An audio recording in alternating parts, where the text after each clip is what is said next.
continue to focus on the coronavirus pandemic here on Eyewitness News at 9. We're also focusing on your concerns and questions about the virus. Dr. David Schultz with Evansville Primary Care joins me again tonight to answer many of your questions. Dr. Schultz, thank you so much for being with us again tonight.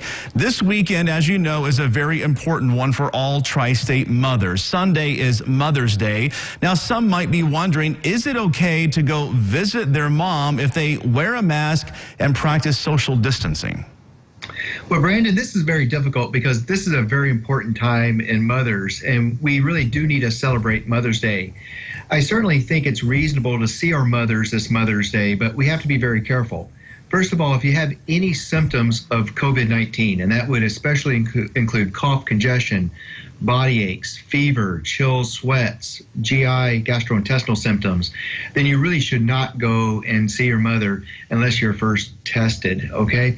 So I would socially distance in that case. But if you've been in good health, then I think it's reasonable to see your mother as long as you are at low risk yourself and wear a mask. And I would encourage you to wear a mask when you're around your mother because she may not be able to fight off that infection.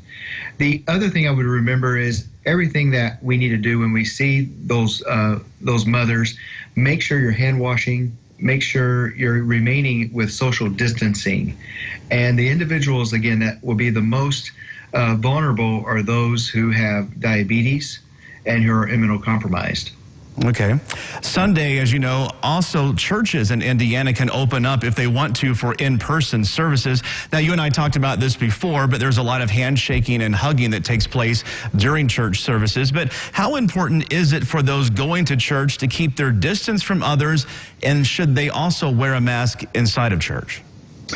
Well, Brandon, with this Sunday coming up, it's usually a very busy day at churches, but right now most churches who are in session are going to be practicing social distancing techniques. And so many of them are blocking off every other row or even every 3 rows. They're even going to 2 different services, with one service for the older adults and the others for the younger people. And then the other thing is the encouragement of mask. And I'm encouraging, if you go to church this Sunday, to be considerate and just wear a mask for at least the next couple of weeks. And I think that would, if anything else, if you happen to have coronavirus or COVID-19, it would put others at less risk if you just so happen to have that and did not know that you had that. So I'm encouraging to wear your mask. And then the same rules still apply.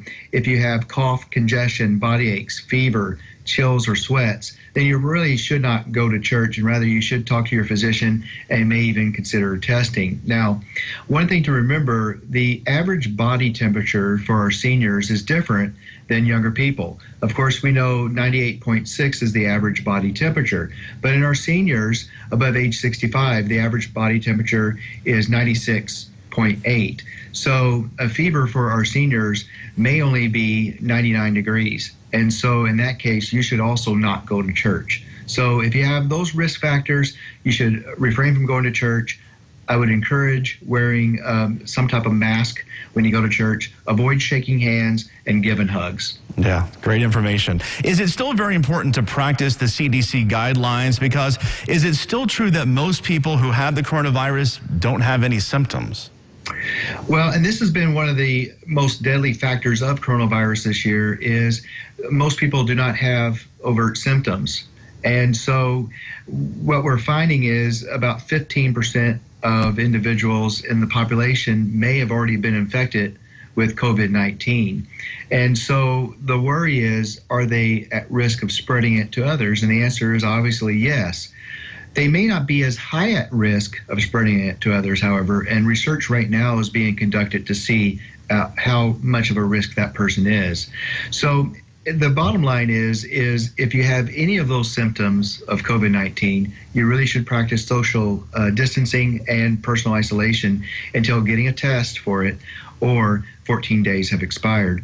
And then the other consideration is if you've been around other people who have COVID-19, and try to remain at home and isolate it as much as possible. All right, great information again tonight. Dr. David Schultz with Evansville Primary Care. Thanks for all the great advice again that you've given us this week.